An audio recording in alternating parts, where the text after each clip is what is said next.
Bapak, Ibu, dan Saudari, selamat petang, selamat berjumpa dalam Lentera Kehidupan, yaitu edisi Firman Tuhan pada Jumat 11 Juli tahun 2025. Salam kasih di dalam Tuhan Yesus Kristus. Kiranya kasih karunia dan damai sejahtera dari Allah Bapa kita dan dari Tuhan Yesus ada pada Bapak, Ibu, Saudara semua. Lentera Kehidupan pada hari ini, Jumat, diambil dari dan berdasarkan kitab Kejadian pasal 41 ayat 38 dan 40. Kejadian 41 ayat 38 dan 40 difirmankan Tuhan begini. Lalu berkatalah Fir'aun kepada para pegawainya, "Mungkinkah kita mendapat orang seperti ini, seorang yang penuh dengan roh Allah?" Kata Fir'aun kepada Yusuf, "Engkaulah menjadi kuasa atas istanaku, dan kepada perintahmu seluruh rakyatku akan taat." Bapak, Ibu, Saudari, pokok ke-8 pengakuan iman rasuli berbunyi, "Aku percaya kepada Roh Kudus." Ya, kita sudah berulang kali menerima pengajaran tentang Roh Kudus dan kuasanya, dan kita percaya itu. Dia, Roh Kudus, adalah Allah yang hadir menyertai kita, menghibur kita, menguatkan kita, mengajar kita tentang hal kebenaran dan banyak lagi. Yang pada intinya, dialah Allah yang berkarya atas semua hal bagi kebaikan semua hal. Nah, bagi Raja Fir'aun dalam kisahnya, pekerjaan Roh Kudus sangat menakjubkan. Fir'aun mendengar sendiri dari Yusuf tentang kecerdasan dan kebijaksanaan Yusuf yang mampu menafsirkan mimpi Fir'aun yang menggetarkan itu.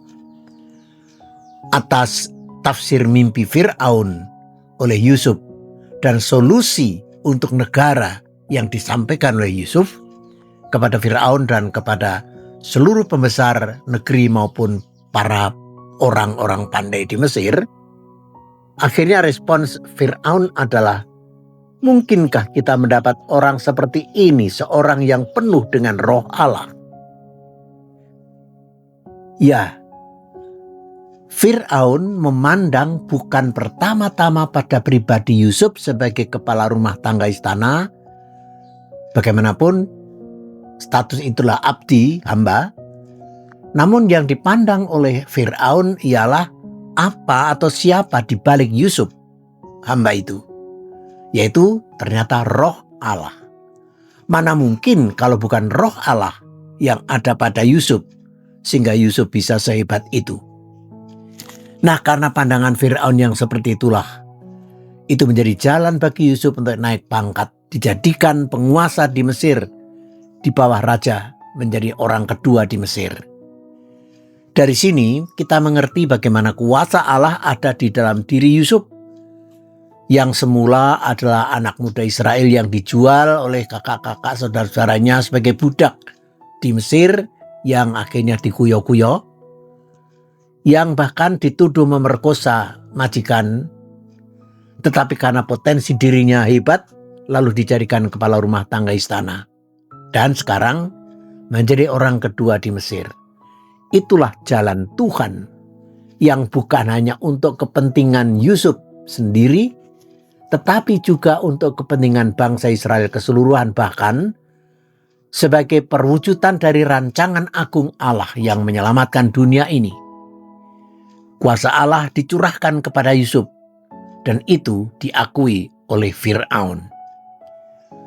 Bapak, Ibu, Saudara-saudari, jika manusia menerima curahan roh Allah dan membiarkan roh Allah itu bekerja, maka kehebatannya luar biasa. Marilah kita membuka diri bagi hadirnya Roh Kudus dan membiarkan dia, roh itu, bekerja di dalam hidup kita. Pasti dia hebat dan akan dipandang, akan dihargai oleh orang, dan itu bisa menjadikan sarana Allah dimuliakan melalui kita. Nah, Bapak, Ibu, Saudari, kalau dalam pengakuan iman rasuli pasal 8 kita mengaku, "Aku percaya kepada Roh Kudus," maka kita mesti tunduk kepada kuasa dan kekuatan Roh Kudus Dan kita mengagungkan Roh Kudus itu. Sebab dialah yang menjadikan kita sebagai orang percaya yang diselamatkan Tuhan Yesus. Dan Roh itu jugalah yang menanam, menumbuhkan, mengembangkan gereja Tuhan di bumi ini. Terpujilah Allah Tritunggal, Bapa, Anak, dan Roh Kudus. Amin. Mari kita berdoa. Tuhan, puji syukur kami ucapkan kepadamu atas penyertaan Tuhan kepada kami sepanjang hari ini. Bahkan kami sudah mendengarkan firman Tuhan tentang kehebatan kuasa Roh Kudus. Kiranya Engkau memampukan kami untuk terus membuka hati kami bagi hadirnya Roh Kudus untuk terus berkarya dalam hidup kami. Beri kami kemampuan untuk terus tunduk kepada kuat kuasa Roh Kudus. Beri kami kekuatan untuk menghadapi sisa-sisa hidup kami ini, Tuhan. Kalau nanti malam kami istirahat, kami berserah kepada Tuhan dalam naungan Tuhan. Isi rumah kami ini, baik barang, harta benda maupun kami, anak-anak, orang tua, suami istri, dalam rengkuan Tuhan. Kami yang sakit kiranya diobati menjadi sembuh oleh Tuhan. Yang ringkih dikuatkan, yang duka dihibur oleh Tuhan. Bapa, sertai kami dalam perjuangan hidup kami sehari-hari. Cukupkan rezeki kami hari ini. Dalam nama Tuhan Yesus kami berdoa. Amin.